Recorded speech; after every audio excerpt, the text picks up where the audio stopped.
extreme anger issues. If he didn't get his way, he would completely flip out like a toddler.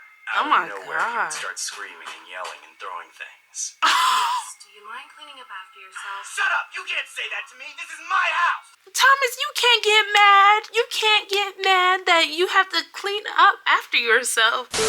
Hey guys, welcome back to my channel. And if you didn't already know, act like you know, because it's Dadazoe. So let's hop right into this video. So today I want to do 3 true scary Thanksgiving horror stories. But before we hop in, you already know what to do. Don't forget to subscribe. And yeah, let's just hop right into it.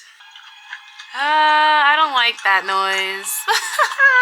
I was going through a divorce from my husband at the time. Oh? We'll call him Thomas. We'd been together for a little over 12 years by then. Our marriage started out well, but unfortunately we were still living in the same house until the divorce was finalized. Oh, wow. Thomas refused to leave until it was finished. Of course Thomas would refuse to leave. Whose name is on the house? No, it's probably both of theirs because they're married, but you know what I mean? Oh man, but if you agreed for her to like have the house, why are you still there? You're like lurking. You're scary. You're scary. Okay. I was unable to evict him from the house due to state laws. It was a pretty miserable situation and uncomfortable as hell at home. It got to the point where I always felt sick.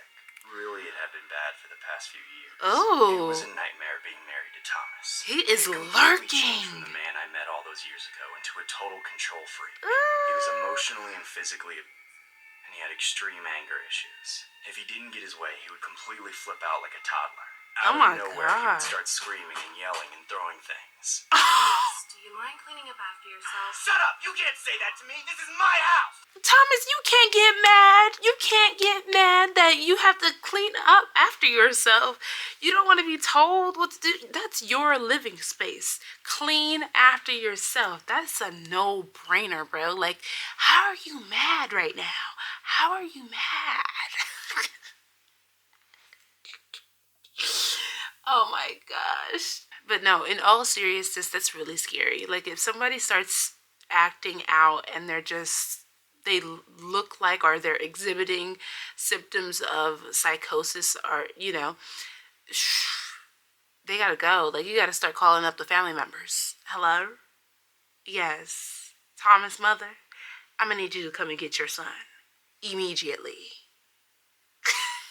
You start getting down on your knees more often, then we'll talk. You hear me? It was honestly unsettling to see a grown man behave like he did. But ever since I filed, Thomas had been acting even more unhinged. I thought the reason why Thomas was acting out was because he was getting divorced. Like they were getting a divorce, but he started acting up before the divorce even happened, before the divorce was on the table. I started to notice him intentionally messing the house up. Leaving food and dishes all over the place. Then he would yell at me for the house not being clean. What? He did anything he could to get under my skin. Not a hypocrite. I stayed in my room whenever I was home, and only ever left when I needed to. I avoided Thomas as much as I possibly could. Wait a minute. So not only are you a prisoner in your own home, but he's out there making noises. This is a very traumatic situation. And where is the Thanksgiving part gonna start? Because I'm ready to see what Thomas does on Thanksgiving.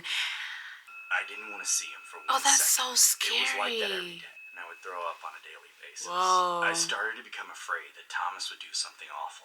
So I'd place Ring cameras all over the house. This all went on for months. I never had anything to look forward to. What? So when it was close to Thanksgiving, I invited my family to come over for the holiday at a time when I knew Thomas would be gone. When he went to work the next day before Thanksgiving, I cooked pies, turkey, and a bunch of other food to prepare for the meal the next day. I was relieved to get all the food ready just before he got home. This doesn't even seem right, because aren't you worried that Thomas is going to do something to all of the food, the prep that you did? I would be sick to my stomach knowing that this person is like actively acting this way and making threats towards you, and then you prepped food for Thanksgiving and he's out there causing a dang ruckus. This man could poison you and your family. so I listened for it again. There was tussling sounds coming from downstairs. Tussling? Like someone was moving around. It seemed like it had to be Thomas because there was no one else in the house. Who is he tussling? So I decided to see what he was up to. I got out of bed as quietly as I could and slowly crept downstairs, keeping all the lights off. When I made it downstairs, I was surprised to see all the lights were off in the living room and kitchen. I didn't see why he would be walking around in the dark. I turned on the kitchen light to see if anything looked suspicious. And when I turned around, I saw Thomas sitting in the living room in the darkness, staring at me.